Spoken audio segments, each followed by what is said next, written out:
সামনে একটি পাতানো নির্বাচন আসতেছে। এই নির্বাচনের একজন প্রার্থী নামাজকে নিয়ে যে তুচ্ছ তাচ্ছিল্য করেছেন, বাংলাদেশের সর্বস্তরের মুসলমানের অন্তরে আঘাত দিয়েছেন।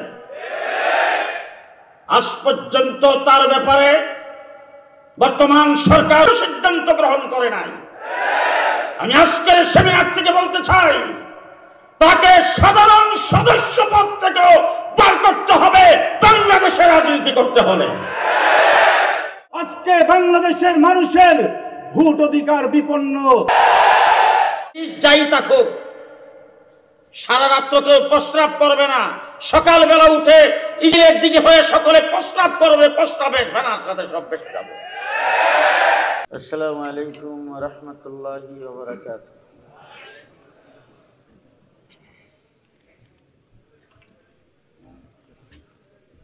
নাহমাদুহু ওয়া নুসাল্লি আলা রাসূলিহিল কারীম, আম্মা বাদ।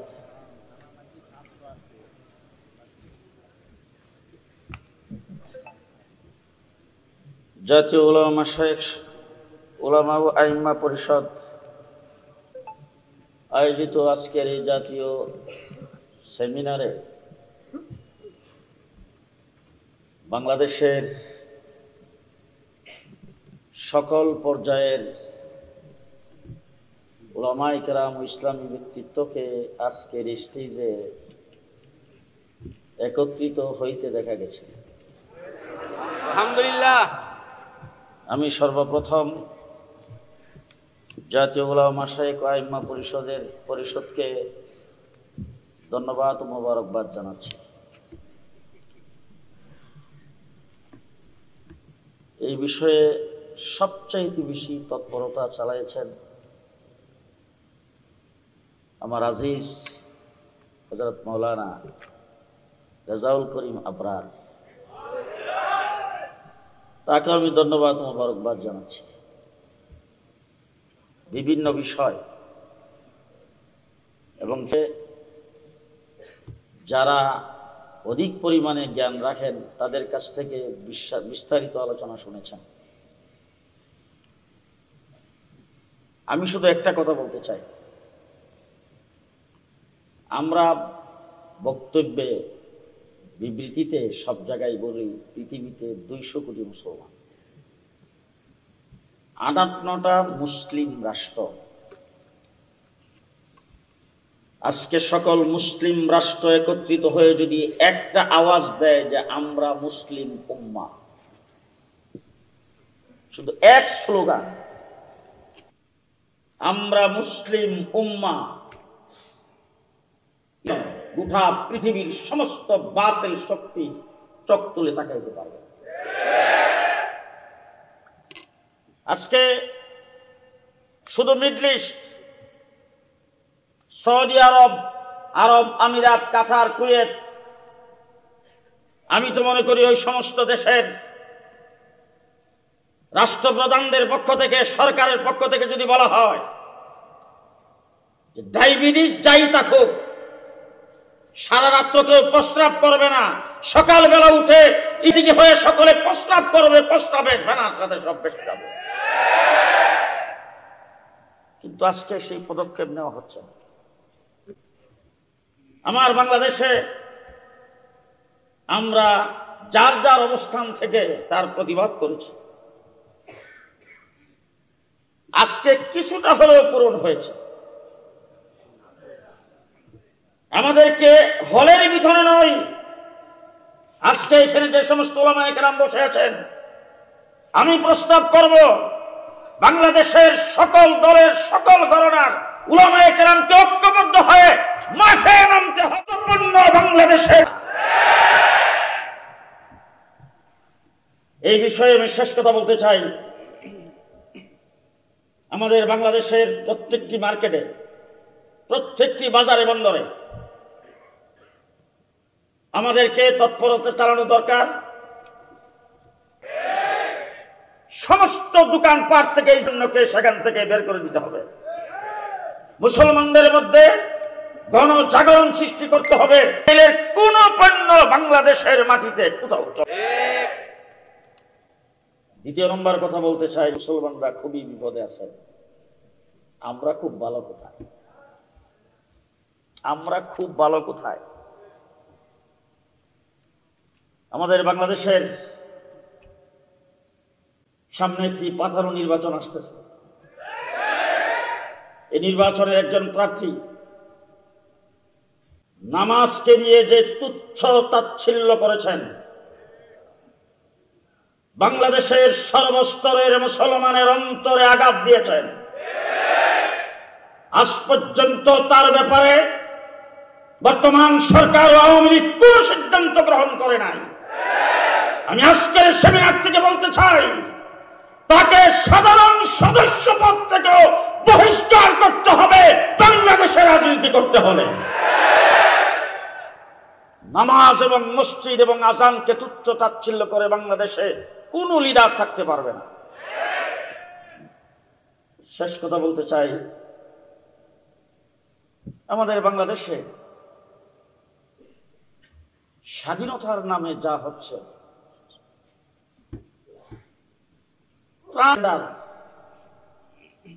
আমি একজন পুরুষ, হঠাৎ করে আমি দাবি করে ফেলবো আমি মহিলা।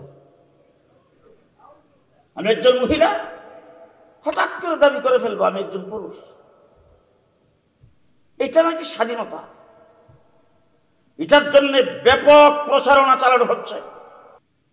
কোন ব্যক্তি যদি মহিলা হয়ে পুরুষ দাবি করে, আর কেউ যদি পুরুষ হয়ে মহিলা দাবি করে, মিডিয়াতে এটাকে গর্বের সাথে প্রচার করা হয়। আমার দেশের কিছু কুলাঙ্গার বুদ্ধিজীবী নামের কলঙ্ক বাংলাদেশের মানুষকে ইউরোপিয়ান সংস্কৃতি গিলাইবার জন্য, এই দেশের মানুষকে নাস্তিকের মুক্তার বানাইবার জন্য গভীর ষড়যন্ত্র শুরু করেছেন। আজকে যদি শিক্ষা ব্যবস্থায় একজন যদি পুরুষ মহিলা দাবি করে, সেটাই যদি তার স্বাধীনতা হয়, আর যদি মহিলা পুরুষ দাবি করে, সেটাই যদি স্বাধীনতা হয়, মহিলা মহিলা যদি বিয়ে হয়, পুরুষ পুরুষ যদি বিয়ে হয়, সমকামিতাকে যদি জায়েজ করা হয়, তাইলে আমাদের আর এই দেশে বেঁচে থাকার দরকার কিসের? আজকের এই সেমিনারে আমি আমার উলামা ইকরাম নেতৃবৃন্দ যারা এখানে উপস্থিত হয়েছেন, সেমিনারে যারা আগমন করেছেন, আমি আপনাদের সকলকে অনুরোধ করব, এই ধরনের যে অবস্থার সৃষ্টি হয়েছে, এই ধরনের পায়তারা যে শুরু হয়েছে, এদেশের স্কুল কলেজের ছাত্র ছাত্রীদেরকে, এদেশের যুবক যুবতীদেরকে ইসলাম বিদ্বেষী বানাইবার জন্য স্বাধীনতার নামে বাক স্বাধীনতার নামে এই দেশের মানুষকে নাস্তিক আর মুরতাদ বানাইবার যে প্রোগ্রাম শুরু হয়েছে, যে তৎপরতা শুরু হয়েছে, এর বিরুদ্ধে ঐক্যবদ্ধ হয়ে সকলে সিদ্ধান্ত গ্রহণ করে মাঠে নামতে হবে। আমার বাংলাদেশকে মুসলিম রাষ্ট্র হিসাবে রাখতে চাই, মুসলমান হিসাবে আমরা বাংলাদেশে থাকতে চাই। নাসরুম মিনাল্লাহ, ফাতহুন করিম, অবশ্যই মুমিনিন। আসসালামু আলাইকুম ওয়া রাহমাতুল্লাহ। আজকে মুসলিম বিশ্বের নেতৃবৃন্দ যারা বিভিন্ন দেশের মসনদকে আঁকড়ে ধরে আছে, তারা রহস্যজনক ভূমিকা পালন করে মুসলিম নেতৃবৃন্দ আজকে ইহুদি এবং এতে আতাত করে মূলত অবস্থান নিয়েছে। আজকে সময় এসেছে মুসলমানদের ঐক্যবদ্ধ হওয়ার জন্য। মুসলমানদেরকে আজকে অস্ত্র ধরতে হবে শুধুমাত্র প্রতিবাদী কর্মসূচির মধ্য দিয়ে। একমাত্র পথ হলো তাদের বিরুদ্ধে জিহাদ এবং সশস্ত্র আন্দোলনে ঝাঁপিয়ে পড়া। আজকে হামাসের নেতৃবৃন্দের প্রতি পূর্ণ সহযোগিতা, পূর্ণ সমর্মিতা, তাদের পাশে দাঁড়ানো গোটা মুসলিম উম্মার দায়িত্ব। এক শ্রেণীর অতি পণ্ডিত তারা আজকে যুদ্ধ বিরতি আমরা চাই না, পরিষ্কার বক্তব্য, যুদ্ধ বিরতির নামে ভৌতাবাজি আমরা পছন্দ করি না।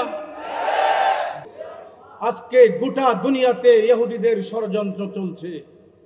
ইহুদিদের সবচেয়ে কাছের বন্ধু হলো আমাদের পার্শ্ববর্তী দেশ ইন্ডিয়া, ভারত। এই ভারত এবং ইন্ডিয়া, ভারত এবং ইসরায়েল ঐক্যবদ্ধভাবে গোটা দুনিয়াতে তারা আগ্রাসন করছে, তার মধ্যে বাংলাদেশও আছে। আজকে বাংলাদেশের স্বাধীনতা বিপন্ন, আজকে বাংলাদেশের মানুষের ভোট অধিকার বিপন্ন। ভারত এবং এই যে ষড়যন্ত্র বাংলাদেশে চলছে, বাংলাদেশের মানুষদেরকে অধিকার থেকে বঞ্চিত করা হচ্ছে। আমার ভাইয়েরা, দেশের এই আধিপত্যবাদী বিরুদ্ধেও আমাদের সংগ্রাম অব্যাহত রাখতে হবে। আপনাদের মনে থাকার কথা, 1995 সালে বসনিয়া হার্জেগোভিনাতে যখন আগ্রাসন চালানো হয়েছিল, গণহত্যা চালানো হয়েছিল, শাইখুল হাদিস আল্লামা আজিজুল হক রহমতুল্লাহি আলাইহি মুজাহিদ বাহিনী গঠন করে মুজাহিদদেরকে শপথ নিয়েছিলেন, আজকে বাংলাদেশের উলামায়ে কেরামকে সিদ্ধান্ত নিয়ে মুজাহিদ সংগ্রহের অভিযান পরিচালনা করতে হবে। আসুন, দলমত নির্বিশেষে ইসলামের পক্ষে, মুসলমানদের পক্ষে, শুধুমাত্র আমরা ব্যানার দেখি না, ব্যানার লক্ষ্য করি না, এক ব্যানারে আসতে হবে, ব্যানার প্রয়োজনে পরিবর্তন করতে হবে, তারপরে ইসলাম এবং মুসলমানদের পক্ষে থাকতে হবে। আল্লাহ আমাদেরকে তৌফিক দান।